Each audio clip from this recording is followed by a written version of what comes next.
Sa Pilipinas, ang kahirapan ay isang malaking problema na may epekto sa maraming aspeto ng buhay ng mga tao. Ito ay sanhi ng iba't ibang pangyayari, kabilang ang mahinang edukasyon, hindi patas na pamamahagi ng pamamahala ng kasyaman. Ang pamahalaan kasama ang isang sektor ng lipunan ay ang palaging naghahanap ng paraan upang mapahusay ang buhay ng mga residente dito.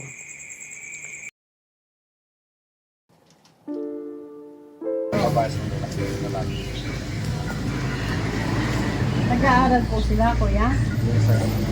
Isa. Si ate, grade 11. Yung pangalawa po, yun yung bunso, kuya. So, mag-start na. Ay, si mother po. Anong... Yung pangalawa po yung lalaki. Grade 1. Tapos si mother po, kumusta po siya? Isa po, kahit Mahal kaya. Ano po yung sakit na? Wala po. Malibat inborn niya o Ay, hindi na mo? Anyang po lalaki yun. Magugrasa nila. Pero yung kaya lang po. Yan tayo nagpiligan rin ka. Kahit ako lang. Lahida. So, ano yung kahit... Magulangan lang po. Bakit mo sama kanina? Kung kita ka putang na pwede ka mong balik. Nung nano yan ba talaga? Isang hina yung kakatama. Kahirapan yan. Kaya yung kakatama nyo ba? Ganyan. Ano yung pangunahing hamon na kinakaharap ng tatang? Kaya yung kakatama mo. Diba? Hamon na ganyan. Yan ang pangaraw-araw. Namin hamon na. Pagdaanan lang yun. Minsan po kami po.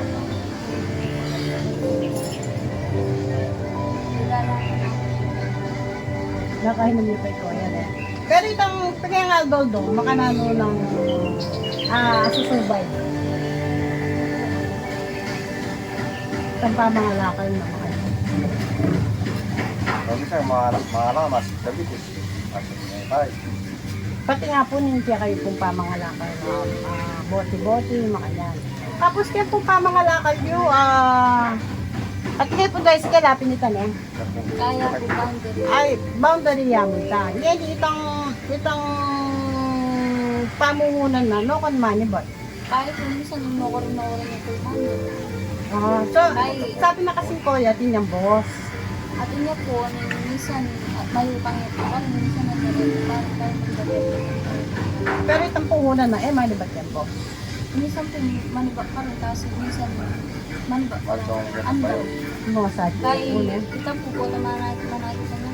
Itang andam na po libo, patungan na po namin.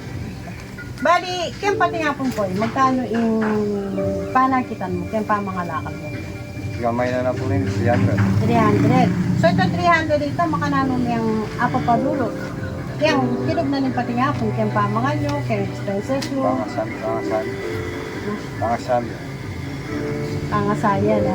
So maliban kayo ka, ala na kang alibang pagkakitaan, maliban kayo kayo. Napag-isa ko nung pangayo ko, pasinta ko rin pa yun, kung nagtagal na po, pasok ko rin. Maginanda ko, 400. So nung piyabe mo rin ka, pamuli sa sapat yung kaya kang panakitan niya. So kanilang mag-aral mo, makanano lang makasumpay. Kasi agwala rin mag-aral mo, di ba? Makanano na kayang makasumpay yung papakita namin. Yung pamasahi, yung baon. Kaya nagsabi ko yan.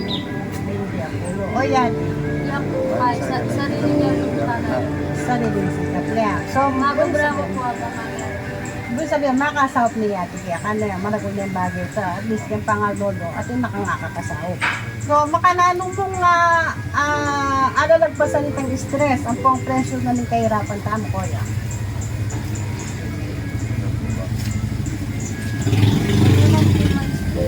May stress. Yan uling natin nakamod nakakasahop niya. Sabi natin, anak man masyadong may stress kasi makasahop niya.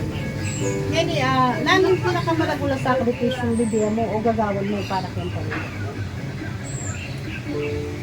Kaya tingnan po mo, kung nagsusunod, ang marapit dito. Tratag-gabi tawag pa. Ito ang pangkain mo, pang-sustento mo. Ano yan? Tapos, lalo yung atutunan mong aral, kaya garanasan tamo kayo naman.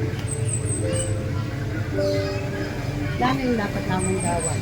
Kasi, atsura na eh, pandaan ng tana. Lalo pa, maliban kitang magsulitas ng cobra para masunay na mga todo, maliban ka rin, lalo pa yung ayos mo, pwede mo pang agawa. Kaya mag-drop. Ice drop. So, maliban kayang pamangalakal, magtinda ang ice drop, minsan makipag-obra ka kami pamanggawang negro, o kaya gawang pasmo. Ipamanggawa mo ngayon ka, regular naman, o ali mo ka, o kada mo at hindi sa mawas niya pa. Kada mo. So, nano pa. Yung pagdaanan tamo yan, medyo masakit siyang talaga. Pero,